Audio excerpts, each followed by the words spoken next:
ए गुरु, हम कब से देखा था नहीं कि तू चुपचाप बैठे बैठल पानी और पत्थर फेंकत जाता कोनो टेंशन बा का? हाँ यार, आज पहली बार लाइफ में क्यों हमारा 2000 के चूना लगौले बा। तू 4000 के लगा था ना। अलान तो बा एगो, लेकिन ओकरा खाती एगो और पार्टनर चाहिए।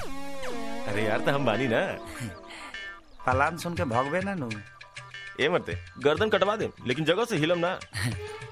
तो चल, आज राते के पता चली कि ते शेर सिंह हईस कि सियार सार। चल।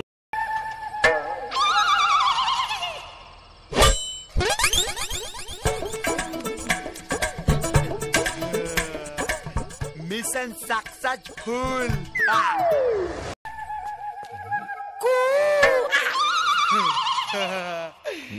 सिग्नल देता नेटवर्क में बा।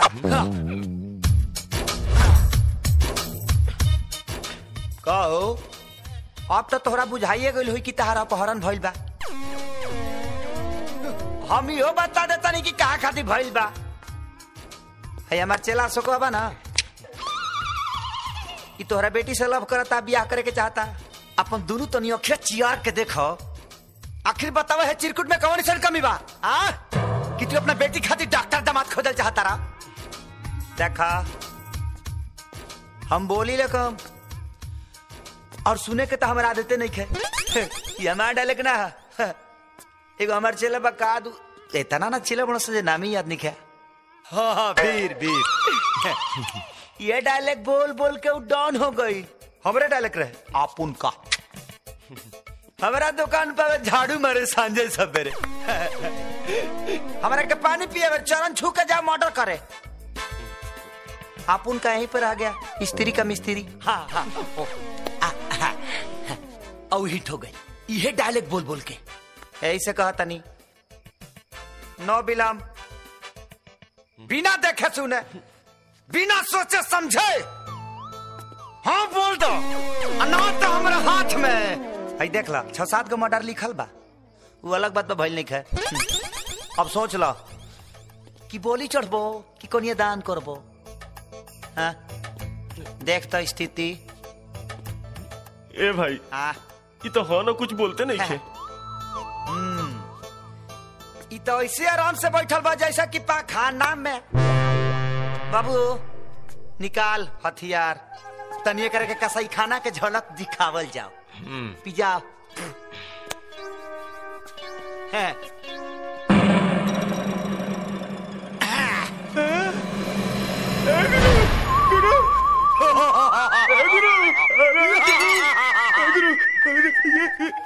रे मारे मारे बाभिया फाट जाइबो। रे बौका रे, यही मर्दाई पे ब्याह कर चल बड़ीस। आप उनका कमाल देखो, रोकी है देखो, रोकी है मत हमारा के, रोकी है मत। ये हमारा के देखते बाबू 108 बेर हमारा गोड़ पर गिरी, अनाक रगरी रगरी रगरी और चिल्ला चिल्ला कही हमारा बेटी से ब्याह कर लो, हमारा बेटी से ब्याह कर लो, ब्याह कर लो। अब देख मेरा कमाल।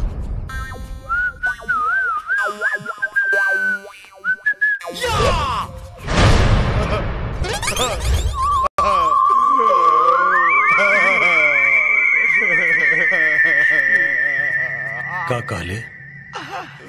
हम तोर चेला है और तोर दुकान पर झाड़ू लगाओ। और का कहले? तोर डायलॉग बोल बोल के हम हिट हो गए बानी। 108 बेर हम तोर पैर पे नाक उगड़े। डॉन भाई हमरा साफ कर दे, साफ गंदगी। डॉन भाई, अगर हमरा पता रहित कि तोरा बेटी से ब्याह करे के चाहता तो हमारा एग्रीमेंट के बाना कोई फेर देले रहती।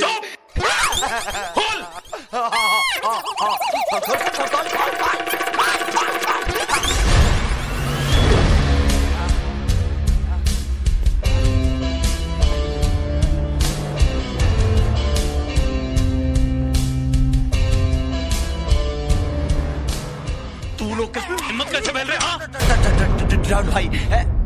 गोली मत मारा, अभी ले हमारे बियाह नहीं के भइल। हमरा का पता रहे एकर साथी हमरा का पार पर चढ़ जाई रे दादा। डॉन भाई अगर आज तू हमरा के माफ कर दे बना तो तू जवन कहबा, जैसे कहबा, जहां कहबा, कौनो काम कहबा, हम करे के तैयार बनी। हाँ ए अशोक चल, डॉन भाई माफ कर दे। प्रणाम।